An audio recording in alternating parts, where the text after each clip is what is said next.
দেয়ার is অথবা are a fan in my class. So দেয়ারের পরে ভার্ব আসে অ্যাকর্ডিং টু দ্য অবজেক্ট অনুসারে। সো অবজেক্ট যদি সিঙ্গুলার হয় তাহলে ভার্ব সিঙ্গুলার হবে, অবজেক্ট যদি প্লুরাল থাকে তাহলে ভার্বও প্লুরাল হবে। So there is a fan in my class, there is অথবা are many fans in my class, object plural আছে তাই ভার্বও plural. There are many fans in my class, there is অথবা are A boy, A boy a singular object তাই ভার্বও আমাদের singular হবে।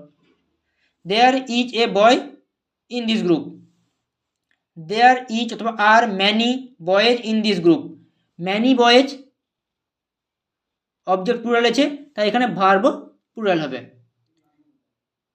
So মনে রাখবে দেয়ারের পরে যে ভার্ব আসে সেই verb according to the object অনুসারে, দেয়ারের পরে ভার্ব আসে তা সেন্টেন্সের অবজেক্ট অনুসারে।